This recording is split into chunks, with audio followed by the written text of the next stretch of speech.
All right, our next presenter has been trying to change the world since he picked up his first crayon. He is Eric Burton.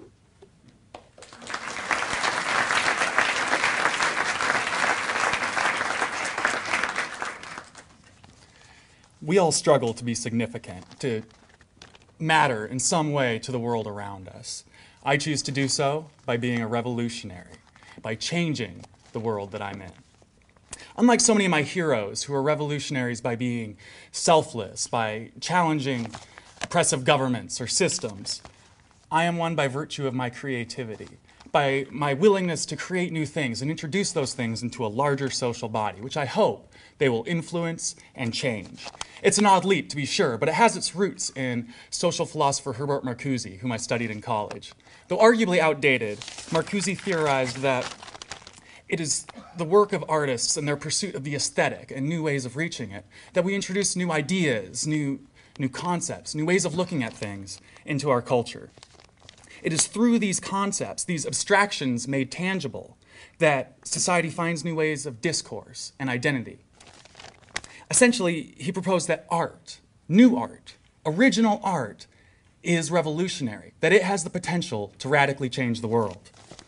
And I think it's a valid concept. Humans in groups are very good at creating structures, organizations, financial institutions, all sorts of things that are beyond our abilities as individuals to comprehend. They are as complex and confusing as an abstract painting. We lack both the knowledge to grasp their implications and their effect on our own lives. And thus come the artists, humans themselves, just as lost, just as unable to grasp, but with the skills to apply their hearts and souls to their respective canvases, to lay out for all of us their responses to the absurd world in which we all live. For it is only with the comprehension of our position within a structure that we have the means to change it and to envision for ourselves alternatives to that structure. It is at this point that I consider myself a revolutionary, as an artist. This is a charcoal drawing I did during my Marcuse phase. This next one is a painting from a show I directed, The Loss of D-Natural. It's a mother who just lost her children. They were kidnapped, and they were her last link to sanity in a world and a relationship completely gone to waste. I really enjoy this technique. I use adhesive remover on a board of masonite and pull up layers of paint from underneath. It's hard to tell from this next one. There it is. It's a kinetic sculpture. There's a camera in the head that makes a video feedback loop with the monitor, like when you're in the electronics store and you point the camera at the screen. And she stays like that until a viewer approaches, and then she lifts her head and focuses her camera on them. This next one is from a production I directed of Wojciech. It's about a man, Wojciech, who is just trying to do right in the world, but he's assaulted from every side by his boss, a doctor who does experiments on him, by the military commander he serves under who abuses him, by the mother of his child who finds love in the arms of another. In the end, he snaps and murders everybody. This is from The Balcony, which I also directed, about a brothel in the middle of a city going through a revolution. People come to the brothel to hide and to live out fantasies, but in the end, it's the only place in the city that hasn't been taken control of by the rebels. And the patrons are forced to put on costumes of the city's leaders and go out and create the illusion that everything's still fine and under control. Let me catch up.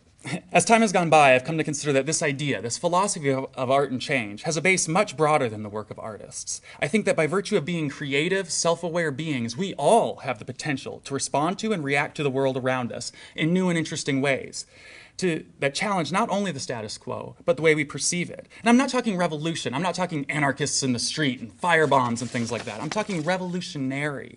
I'm talking approaching our everyday lives with an eye for opportunities where we can inject our hearts and our souls into the tightly woven fabric of the standardized and the commodified. And this is happening all over the world already. It's a cultural movement. The rise of maker culture and do-it-yourselfers, not as frugality, but as a lifestyle, indicates to me a strong desire to be unique and creative, to reinstate our hearts and souls as part of the world in which we live, and to share it with others. I should point out the rise and continued success of online communities like Instructables, Etsy, and others, all built on the idea of sharing the creative works of individuals. These sites are profound, for they allow us to expose our efforts and our art to countless others. Never before has the opportunity existed for so many to have their work seen by so many others, to be unique, but also to be significant. Even Pachaksha is exemplary of this trend. The idea of an open venue where members of the community come and tell about their passions and their interests is incredibly inspiring. For we, by virtue of being here tonight, are participating in the evolution of our culture to one that celebrates diversity, not of race or nationality, but beyond that, to ideas and ideals. One that celebrates diversity of being. So every day I carry with me a desire to be significant, made into the perception of myself as a revolutionary, searching constantly for the opportunity to drop little heart and soul bombs into everything I do. This is a privacy fence around my backyard. Aside from defining our property line with a neighbor with a taste for bamboo, it's also good for dog and baby keeping. This is our garden.